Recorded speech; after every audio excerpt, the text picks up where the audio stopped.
Bonjour, je suis Philippe Glorenec, je suis enseignant-chercheur à l'École des hautes études en santé publique et je fais ma recherche à l'IRSAT, l'Institut de recherche pour la santé, l'environnement et le travail à Rennes. Je suis venu au congrès pour présenter les résultats d'une recherche sur les expositions aux retardateurs de flamme organophosphorés. Donc les retardateurs de flamme, c'est des substances que l'on met dans les canapés par exemple, les objets électroniques pour éviter les départs de feu ou les retarder.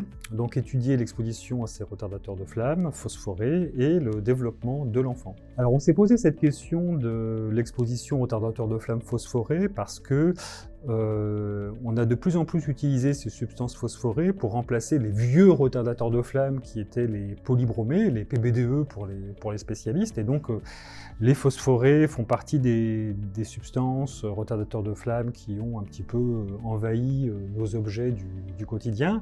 Et il se trouve que leur structure chimique évoque celle des pesticides organophosphorés qui, eux, ont pas mal d'effets néfastes sur la santé, dont certains sur le développement de l'enfant.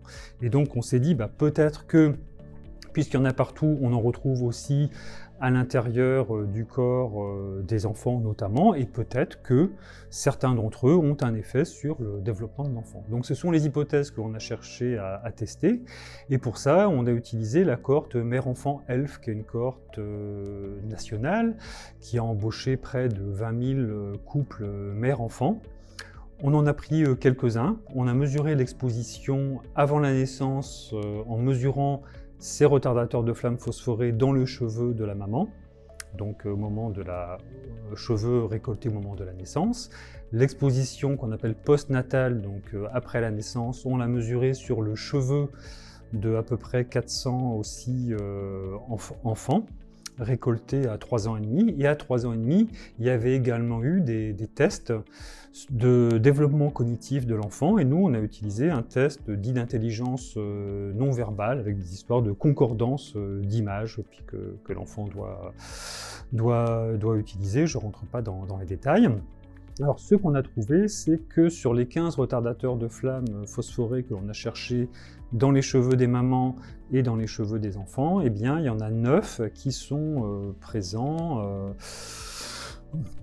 entre 20 et 100% de la population, 9 sur 15, et donc pas mal sont proches de 100%. Donc ça veut dire qu'on a une très forte prévalence de l'exposition. On a donc beaucoup d'enfants qui sont exposés à ces retardateurs de flamme.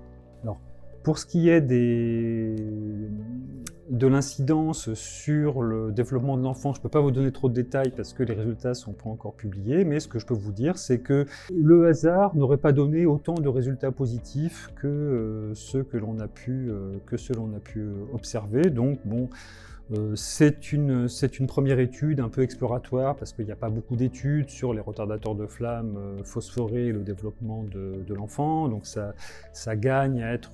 déjà, il faut qu'on finisse complètement notre travail, il faut qu'on le publie, il faut que ce soit confronté aussi aux études toxicologiques, à d'autres études épidémiologiques, mais compte tenu de la prévalence de l'exposition qui donc est extrêmement forte et des premiers signes que l'on a que ça pourrait ne pas être inoffensif, en tout cas par rapport au développement non verbal, ça incite à poursuivre les recherches dans le but ultérieur d'asseoir des mesures de prévention.